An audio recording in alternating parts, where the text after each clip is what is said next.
Don't you think that apple brandy in a big glass of eggnog, wouldn't that be good? Well, I'm all about a little bit of eggnog. You know, I think a little bit of apple brandy would mix really fine with it in some eggnog. You know, eggnog's as Christmas as Santa Claus is. This is how we make the moonshine.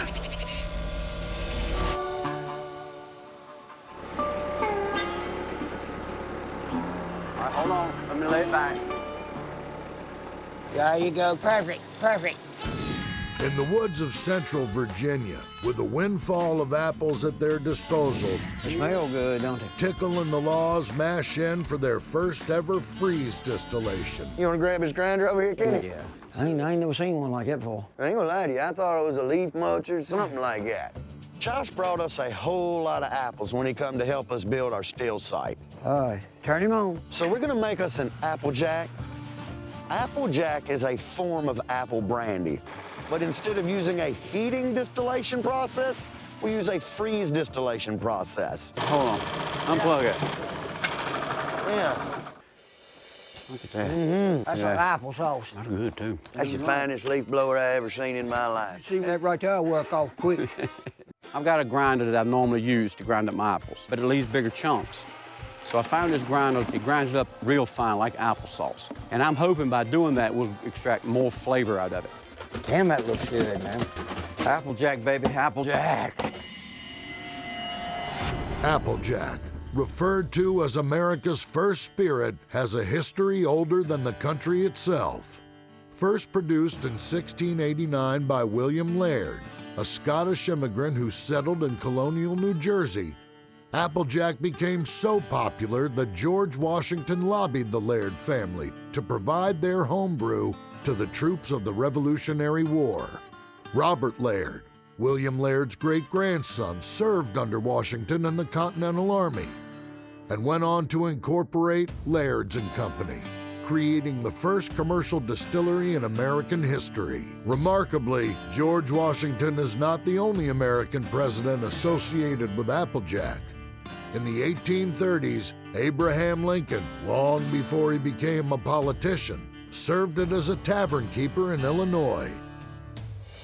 All right, let's get this water boiled. With this Applejack, our mash bill is exactly the same as we always do as far as our apple brandy. So usually we do a cold mash, but we're gonna heat this water up so we can get the apples up to about 90 degrees. If it don't, it'll never kick off. It'll never start working. These apples, they're notorious for taking a long time to work off. During the middle of the summer when it's nice and hot, it takes at least 3 weeks. In the wintertime, boy, it's gonna take a month or even longer. Gotta let it settle. Then it works off, then we'll be ready to put it in the freezer. Got a huge walk-in freezer. Oh, is that right? Commercial. Put it on the pallet, Roll them. roll it right up in there. Be done with. So let's get this done and get on with Yeah, it. let's get this done.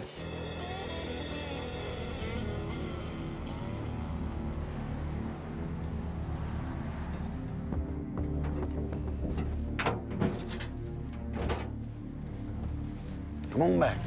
Right, whoa, slow, Easy, slow. easy. Easy. 2 foot. Right, Whoa, whoa, that's good. Right yonder.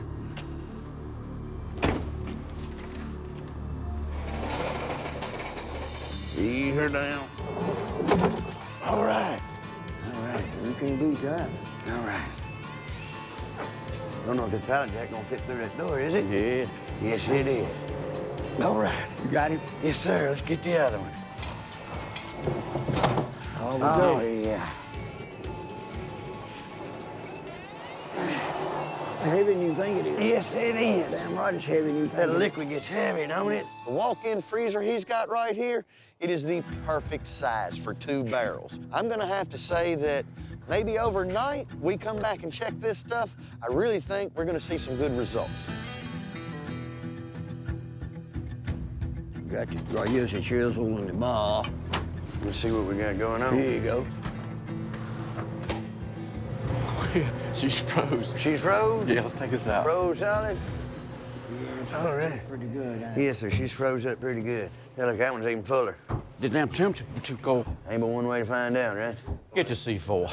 We're gonna have to blow this baby. Blow it up. We've got to get the ice off of the top of this stuff. And about the only thing we know to do is just start breaking it and pulling it out.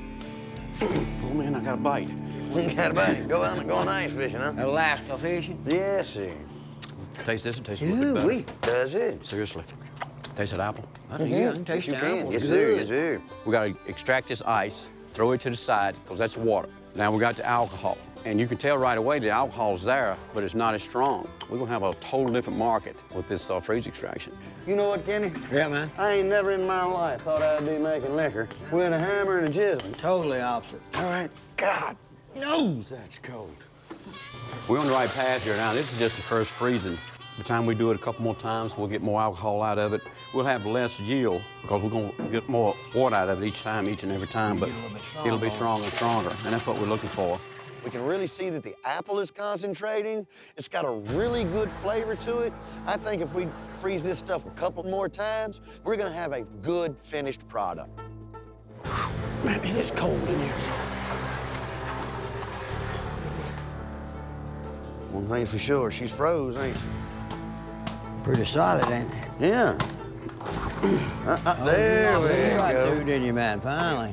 We've got about 2 inches of ice all the way on the top. I'm noticing that there's a solid 2 inches of ice all the way around the outside of the barrel.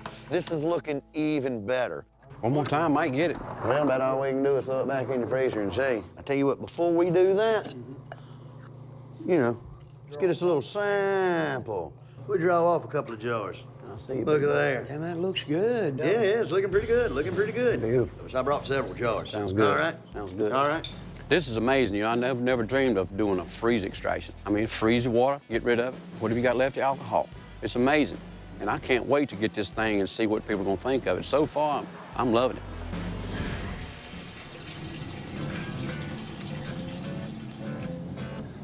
We got it at 115 right now. 115. All right. Getting close to it now, Tickles. In normal distillation, I want to cook the ethanol off and capture it. But the way we're doing this here, there is no cap on here. If I get it hot enough to boil the ethanol off, it's just going up in the air, and that's dollars going right up into the atmosphere. That's 145, 148. 148. That's perfect. Ball them right on off. Beautiful. So how long we got to hold it right here? Let's say about another 10 minutes. You'll see in a minute, no matter what you adjust that temperature, that temperature's gonna shoot up. That's why we know the methanol's off of it. Well, you can see it coming out of that. Get your methanol out, baby. That's what we want. Turn it down. Can't go a whole lot lower. That's what I'm saying. And it's still at 160 and it's rising. That tells me the methanol's off. I'll say she's about got it. Beautiful. Oh, I bet it's hot. I bet so.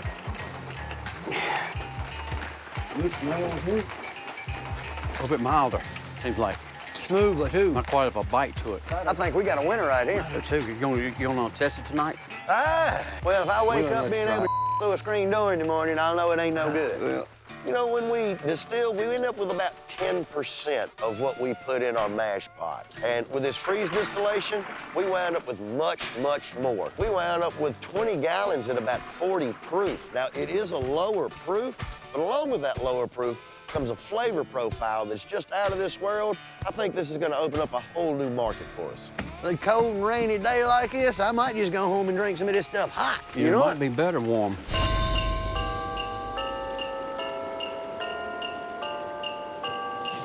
I'll tell you something, Puss. Hell, they'd be making liquor, ain't it? What's wrong with us? The coldest day of the holiday season, and we're trying to make mash. As snow is starting to blanket the woods of southern Tennessee, Mark and Digger are about to mash in their apple brandy in preparation for a Christmas run honoring a couple of legendary shiners. How about them apples, mister? Honey Chris. Oh, they're good, ain't they? I'm gonna go ahead and get us some water going, Puss. I'm gonna hook this tank up.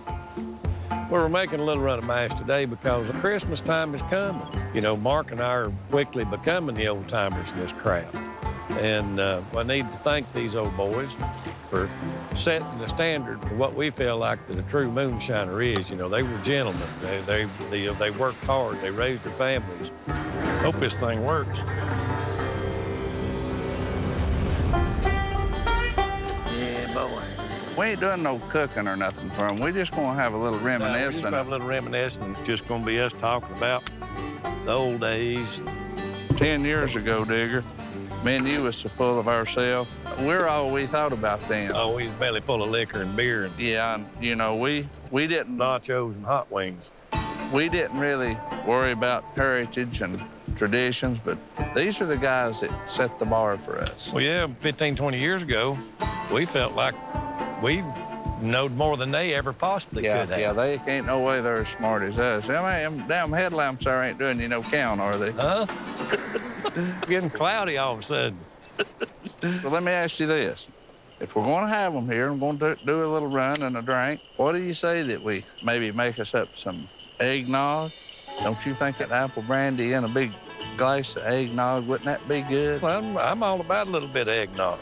You know, I think a little bit of apple brandy would mix really fine with it in some eggnog. You know, eggnog's as Christmas as Santa Claus is. Eggnog has its roots in a medieval British beverage, posset. Brits would add a healthy amount of liquor to their warm milk and egg-based drink, not only to enhance its taste, but to preserve it from spoiling without refrigeration. Later, as rare spices like cinnamon and nutmeg were added to the drink, it became a luxury item, reserved for the aristocrats, mainly consumed around special occasions such as Christmas. But as eggnog made its way to colonial America, it shed the old world's social limits and became a drink for the masses. And in the mountains of Appalachia, readily accessible homemade apple brandy or white lightning was added to the drink. With years passing, the warm, syrupy beverage slowly became a staple of the holiday season. Tell me again exactly how this is going to keep us warm. Well, you know how I've always got a little liquor all through the winter? These old barrels here, they stay warm. I've got 4 damn heat tapes like you'd put on, water pipes wrapped around these barrels. 4 of them. If I ever get thrown out of the house, I'm thinking about moving into one of these in the wintertime. I don't reckon there's nothing left to do, are there? Except shovel some snow, it looks like. It's coming, ain't it? Let's get out of here, Puss. Yes, let's do. Go warm our feet if you want My to. damn feet's frozen, ain't it? Mine's so froze up, they're cramping.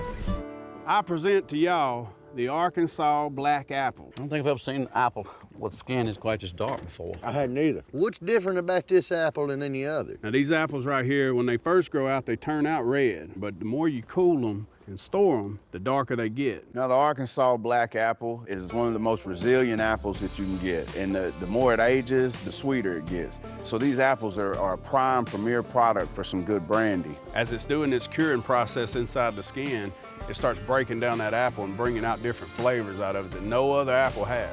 You know, these Arkansas black apples that Chuck brought up here, they're unlike any other apple I've ever seen. They got a very unique color. It's got a little acidic bite. It should make for an excellent moonshine.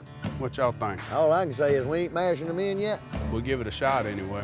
What we need is to get some barrels together. You got that grinder? Yeah. One thing we have learned about making apple brandy is that unless you really just mash this stuff into basically applesauce, just into pulp, you're not gonna get any sort of turnout. You ready? As well as bringing apples, Big Chuck also brought some honey from the same orchard. Boy, that sure is some dark honey. Seems to me he's thought of everything right here, but I'm sure there's gotta be more to this than just wanting to come up here and mash in and make a run of liquor. Looking good. Ooh, son. Can we get some of these apples on in here? Yeah. You know, I brought these apples and the honey and bringing a mash bill that I think they could work with. It's gonna be a unique drink that they've never had in these hills. All right. Last one. Last batch, baby. Let's get that in there and get some water in it. I tell you, old Chuck, We about here to that point. this is a special Virginia blend right here. Black apples, honey, special blend of yeast. The Arkansas and Virginia combined. I don't think you're getting better than that. That'll do right there, that'll do. Where that pork at? Y'all better put that meat down. We got liquor coming. Then we got liquor coming. There she comes, baby. Oh, silky now. What do you think? That's got a unique smell to it. Different, isn't it? Y'all need to check this out, y'all. Now this black apple starts running. Let's see what we got. That honey and all mixed You up with know, I can taste the honey. I can taste apples. I'll tell you what, even at the real high proof, I can taste the apple in this. I can taste the honey on the back of it. Oh, yeah. Hell of a bead. She got a nice bead on her. If it's this smooth at the high proof, I can only imagine what it's gonna be when it gets down to drinking sellable proof. Man, I mean, the apple is all over the mouth, and that honey damn sure on the finish, boy, that's what I like. It just calms that old throat right back down. Big Chuck rolls in here from Arkansas with an apple I've never heard of, and then adds honey to his mash instead of sugar. I want to say this to all y'all, man, from the bottom of my heart. Thank you for this experience. I tell you, he's got a damn good brandy right here, and I think we're gonna get a premium price for it. There you go. You don't lose any of that stuff. Yeah. That's gold. Arkansas Black Apple Brandy. We got our spices here. Today, me and Jerry gonna try to make our overproof spiced liquor. 160 proof alcohol is hard to drink by itself. We got to put a good bit of these spices in there, Jerry. How it comes out of a jar rig, it's gonna be good. Me and Jerry just got finished building our jar rig to keep that proof real high. It'll be able to transfer those spices and flavors over into our liquor. Oranges. Oranges. Good old ginger root. Normally we wouldn't sell 160 proof, but a lot of people like a real high proof spiced liquor. Just a little bit of each spice goes a long way, and at the end you have a really good flavorful alcohol. So that's gonna be Flavor Town down USA right there. With all the spices being incorporated into this, I believe people will buy it and be able to enjoy it no matter how high that proof is. Oh, look at that teamwork, son. Look at that. Let's get this pumped over, get this little heat going. I need you to pull on that like you ain't never did before now. She's rolling. Damn, Jerry, that's good, boy. Got a good flavor to it, don't it? Whew, shoot ya. Yeah, I'm glad we got this damn water-powered fan in here to working good. It won't be long now. We got a little bubbles. Got a little bubble action, getting some sweat in here. Look at it starting to cry down the sides right there. It sure is. You see the flavors in there just dancing around? They are. They're mixing. Just get her to climb on up. You know, there's 6 jars incorporated with this jar rig, and watching this jar rig run and sweat and condense, it's like the first time ever time, man. We are fixing to have some spiced liquor come out of this worm. I can't wait. It's gonna be nutmeggy, vanilla-y, peppercorny, and ginger rooted. With a little orange citrus to it. With a little orange in it. She's in the water. She's in the water now. Here Shouldn't be long now. There she comes. All right. Oh. There it is. Our main goal is to be 160 proof, so we need our heads to be pretty damn high so we can maintain that 160 proof throughout the run. That's where we got to stop at and keep this this spiced liquor at 160 proof for selling. Let's dump them out, boys. You ready? See what we got. Here. Holy damn, about 171. I'll take that. That's pretty good. All right. Is that pretty? I love the fact that it's clear. People's gonna eat that up. Still holding that good flavor? That evaporate off your tongue in a damn hurry. And them flavors is coming through there like no other. She's warm. She's warm. That'll warm your damn guts up, won't it? Flavors are so strong after that stuff dissolves. It's just right. And it's clear. I love it. It's nice. Yeah, you know, it's taking a lot for me and Jerry to get to this point of running this stuff. The dogs come in on us. We run into the damn hunters, but it's well worth it. This stuff is on down point, son. I think we've hit it, man. I think we've got some of the best alcohol we've ever run here. Get the heck out of here and go see if we can find us some hunters. Yep, go get them boys took care of. Try to get us some sold. Yeah. Keep it moving. Slower. This fire's got to be steady, it's got to be hot enough, but you can't run it too fast because, you know, it'll scorch the sugar. Sugar is the key ingredient that yeast converts to alcohol during fermentation, but any scorching can ruin both proof and flavor. I'm excited. Damn. I can't help it. It's like Christmas. Here you go. All right, let that sit there and simmer a minute. We'll take this grain over here and put it in here. 1 pound of grain Okay. to 1 pound of sugar to 1 gallon of water. And that'll run off about 110 proof. Okay. The more sugar you add to this, the higher your proof gets. So the more, oof. Yeah, that's right. We're doing this as old school as we possibly can. I brought just enough yeast from the house to start 2 runs. Scattered all over it like you're salting pork. A little thicker than that. There you go. It's good to go. Next time we come, we bring the still. So we mashed in? Yes, we mashed in. Are you happy now? I'm excited. Get the sugar off of you. Yeah, I'm pretty sticky. I could have been so mean right there, and I wasn't. I did it. Are you happy? Yes, I'm excited. Good. When it gets to about 150, we'll have to turn our condenser pipe on. Liquor will actually start running about 170, and it'll drip real slow. It'll be a long, drawn-out, slow process, but that's how you get good liquor. 173 degrees is the optimal temperature at which alcohol vaporizes out of the mash and begins its journey through the still. Any hotter, and excess water will also evaporate, resulting in an inferior, lower proof run. We're right about 160, honey. It's coming. It's gonna be faster than we expected. I gotta prime this pump back.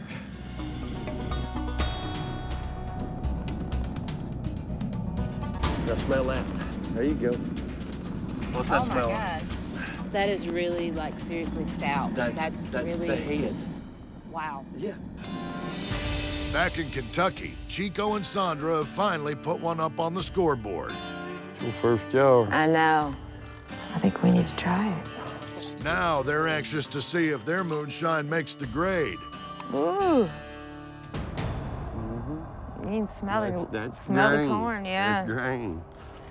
There's a lot of work in this jar, you know, falling off the horse and blood and sweat and tears, and all that boils down to this jar.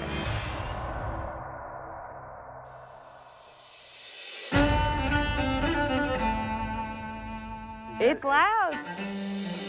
It's loud. It's smooth though. Like it's not. I don't think that could have possibly tasted any better to me. The first sip of that was amazing.